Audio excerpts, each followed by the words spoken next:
E a Draco vai chegando aí perto da sua operação de número 100.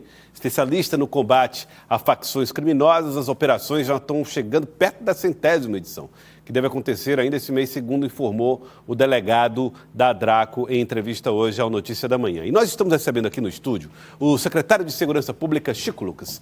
Secretário, boa tarde, seja bem-vindo ao Jornal do Piauí. Obrigado, Joelson. Boa tarde a todos os telespectadores da TV Cidade Verde. O que é que o senhor, como secretário de Segurança, tem percebido de avanços a partir dessas operações desenvolvidas pelo Draco no combate às facções criminosas no Estado?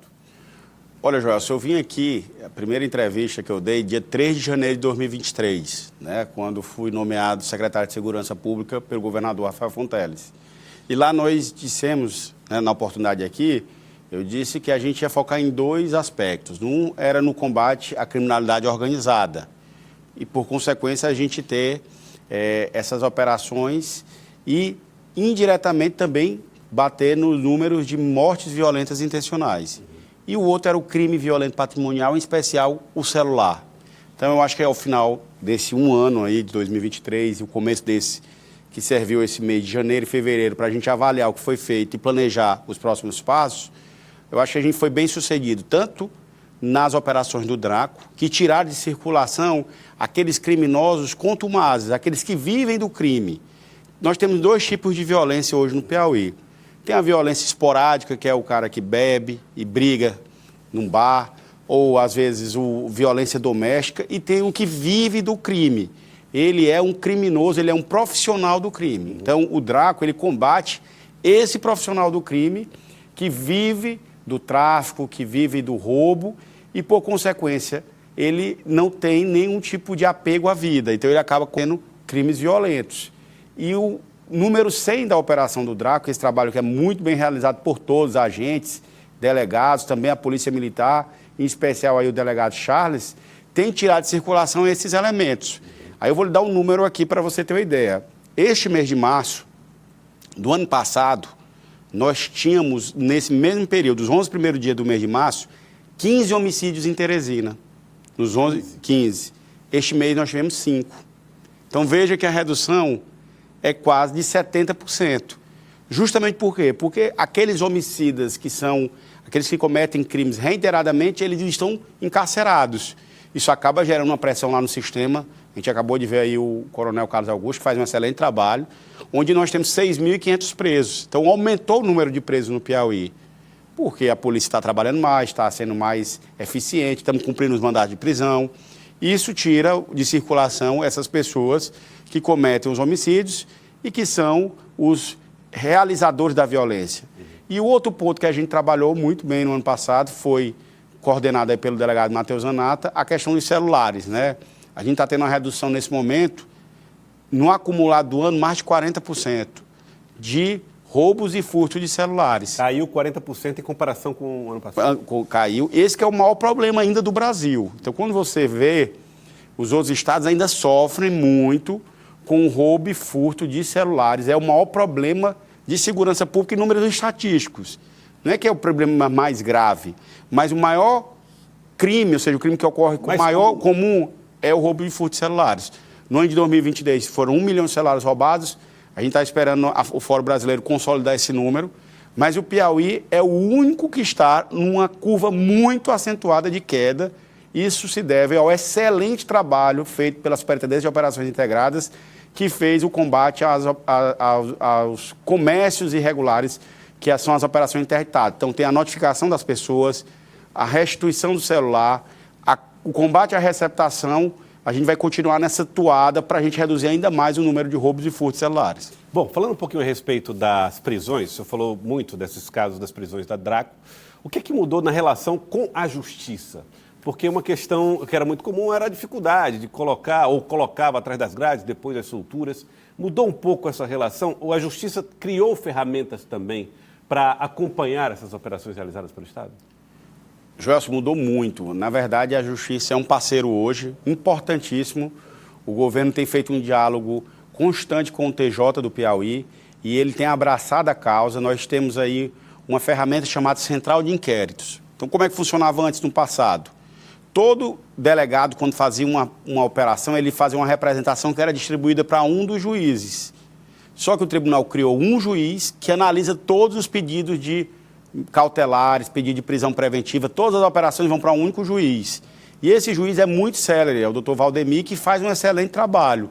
Então, a celeridade dele, com essa estrutura que o Judiciário tem dado, tem garantido uma melhor resposta da Secretaria de Segurança Pública. E aí a experiência foi tão exitosa que a gente colocou uma central de inquéritos em Parnaíba e outra em Picos. Isso também tem mostrado bons resultados. Parnaíba tem reduzido o número de homicídios, aí a gente pode até compartilhar com vocês os números, caindo o número de homicídios também em Parnaíba. Por quê?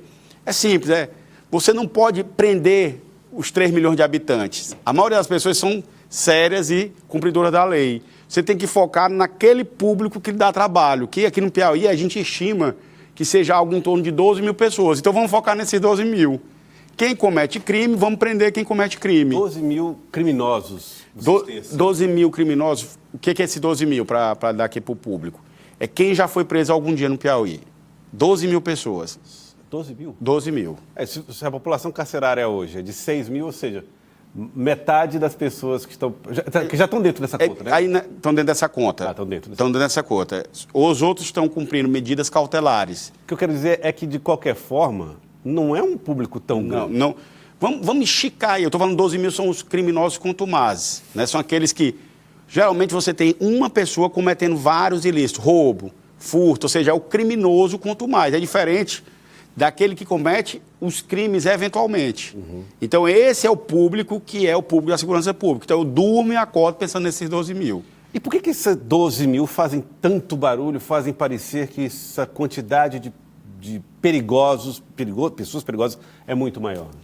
É justamente por conta que uma pessoa ela pode cometer vários crimes, esse crime ele ganha repercussão, ele ganha dimensão, ele atinge. Dá um exemplo aqui, por exemplo.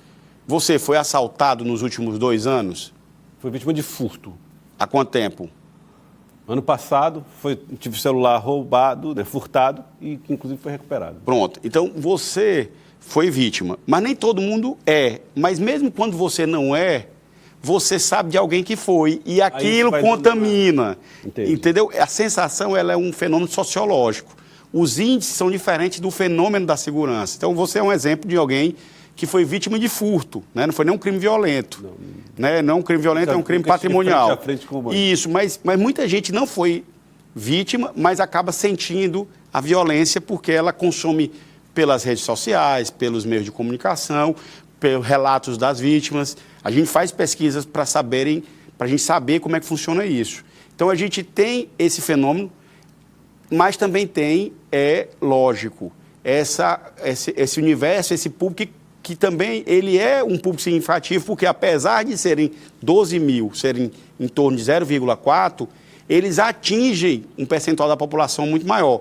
Vamos dizer assim, a gente estima que 20% da população tenha tido contato com violência. Com esses 12... Com esses 12 mil, perdão. Vamos dizer, 0,4, que de alguma maneira ele atingiu diretamente a vida de 20%. Né?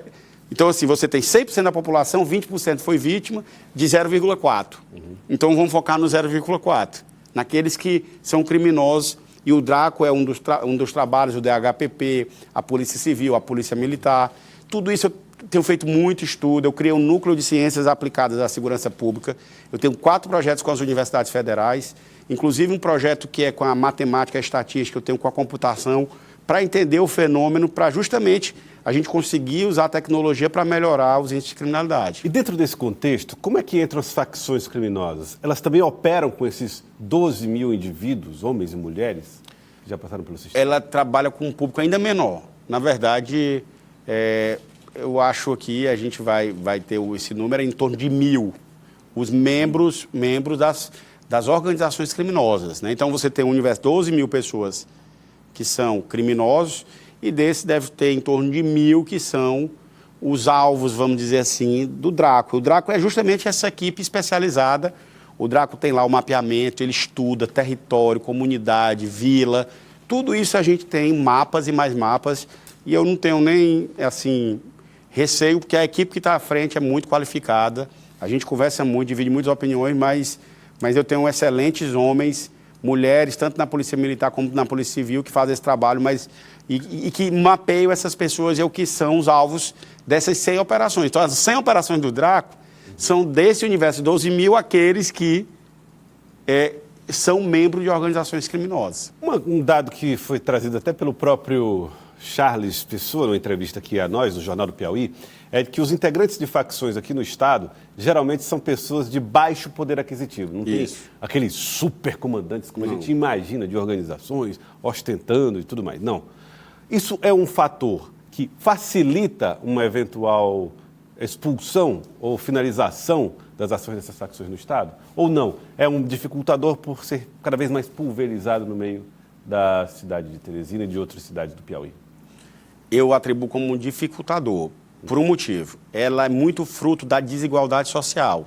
Então, a gente vê, às vezes, membro de organização criminosa, quando a gente vai na casa desse membro, são pessoas com poder aquisitivo muito baixo. Então, são pessoas sem perspectiva. É por isso que o governador, de outro lado, tem investido numa escola de tempo integral, na educação de qualidade. A gente está nessa busca constante por geração de trabalho, emprego e renda para que o jovem não entre no mundo do crime. Mas o fato dele ser uma pessoa com menor poder aquisitivo faz dele mais violento. Então, ele acaba sendo aquele que comete crimes violentos patrimoniais para ele adquirir a renda dele. E, um outro lado, ele é muito analógico, ele não tem poder aquisitivo, ele não tem dinheiro. Então, por exemplo, o laboratório de lavagem de dinheiro aqui, ele tem pouca, vamos dizer assim, ele tem pouca repercussão nesse tipo de criminalidade violenta, porque o assaltante, ele não movimenta dinheiro no banco, ele não lava o dinheiro, ele pega o dinheiro, ele comete um crime ali para o consumo próprio, ou de drogas, lícitas ou ilícitas, ou para a própria subsistência dele.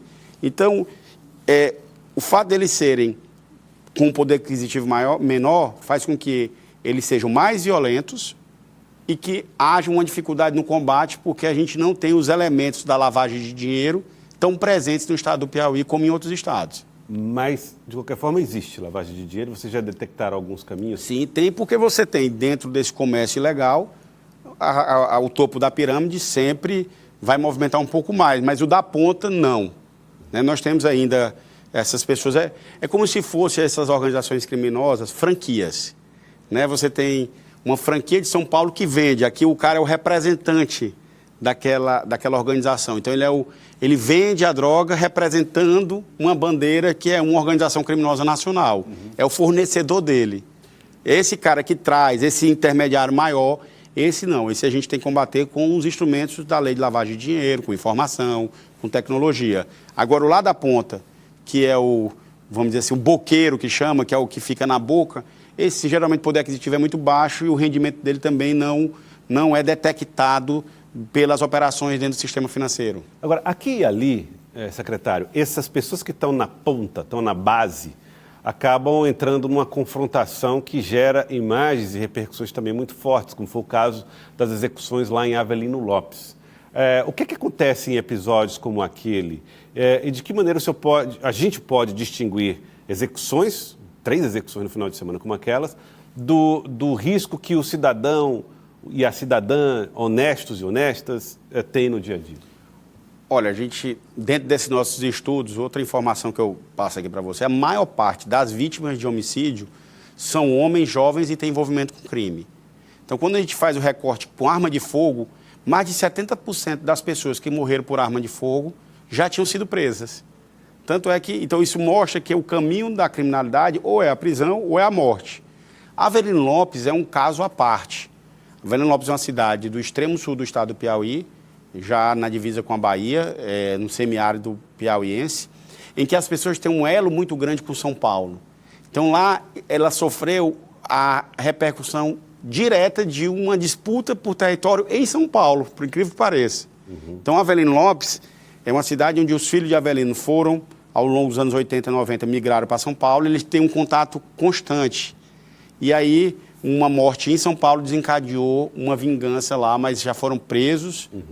Um morreu no confronto com a polícia e os outros envolvidos com aquelas execuções foram presos. Então, eventualmente, nós vamos ter alguns episódios desses de violência, a gente está monitorando e controlando. Algumas cidades, elas sofrem influência de outros estados. Então, um exemplo, minha cidade, Pedro II, da mesma forma, os filhos de Pedro II foram morar em São Paulo, alguns voltam, com algum tipo de envolvimento. São Miguel do Tapuí também tem esse histórico. Bom Jesus, já a região do Vale do Gugué com Brasília, com o Oeste Baiano.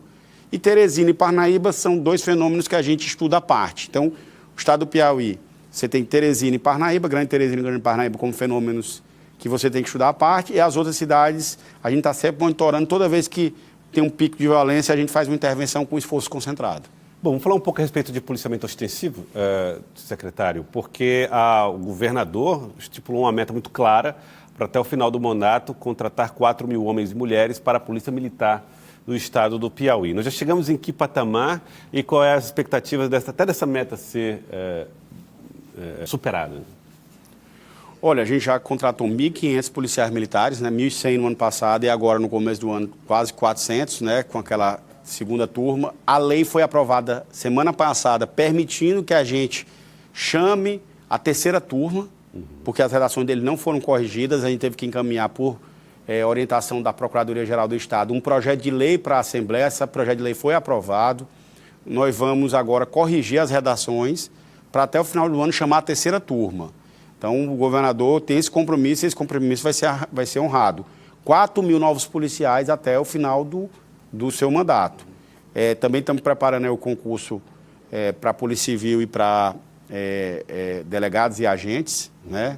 E do bombeiro a gente já está com o concurso em andamento, né? A primeira turma já foi chamada, 200, já estão fazendo curso de formação, assim que terminem vão ser nomeados para justamente cumprir. Então nós temos 1.500 policiais militares nomeados, nós tivemos mais de 100 policiais civis nomeados, esgotamos o concurso, 200 bombeiros convocados e a gente vai convocar a terceira turma da PM e fazer o concurso da Polícia Civil. Qual é o perfil, pelo que se observa, o perfil da segurança pública do futuro, seja no curto ou médio prazo, do que diz respeito à maneira, sobretudo, das investigações serem feitas? Nós estamos vendo desaparecer cada vez mais a prevalência dos distritos e mais a polícia especializada no combate a crimes? Boa pergunta, Joelson. Na verdade, esse modelo de distrito, a gente até fez um estudo, nós dividimos Teresina em áreas, né? Áreas integradas de segurança pública, que nós vamos dar agora a tônica dessas áreas integradas. Vejam uma área integrada do centro de Teresina, ela tem 6 distritos na região central de Teresina. A Zona Norte, 2, e a Zona Sul 2, e a Zona Sudeste 2, e a Zona Leste 2, que são as áreas de expansão, com a população às vezes maior do que a região central, não tem nenhum. Então, essa concentração foi por um processo histórico, mas isso não trouxe necessariamente nem a segurança para a região e trouxe uma desassistência para as outras áreas. Então, a gente está repensando essa distribuição e o perfil que a gente quer é de alguém muito mais do que próximo, que ele seja efetivo. Então, a população não quer uma delegacia do lado se ela não funciona. Ela quer uma delegacia que funcione. Ela quer que o serviço policial seja prestado adequadamente. Então, veja o exemplo do celular. O exemplo do celular foi feito com muita tecnologia. Nós temos uma equipe até enxuta, mas nós distribuímos em massa milhares de intimações. E isso tem mostrado resultado. E a gente pega a informação e identifica os elementos criminosos e vamos lá interditar a loja deles, que são as operações interditadas feitas pelo delegado Matheus Zanata e sua equipe. Então, há muito mais do que a gente ter uma distribuição no espaço geográfico, nós temos que ter eficiência na resolução das expectativas da população. Secretário, quero agradecer ao senhor, secretário de Segurança Pública, Chico Lucas. Muito obrigado pela participação no Jornal do Piauí de hoje. Eu que agradeço, Joelson, estou aqui sempre à disposição, parabenizando aí a TV Cidade Verde, essa nova grade. É uma TV que faz um jornalismo de muita qualidade. Muito obrigado, secretário, também pelas palavras nesse novo momento aí da Cidade Verde, com novos horários nos nossos programas. Muito obrigado.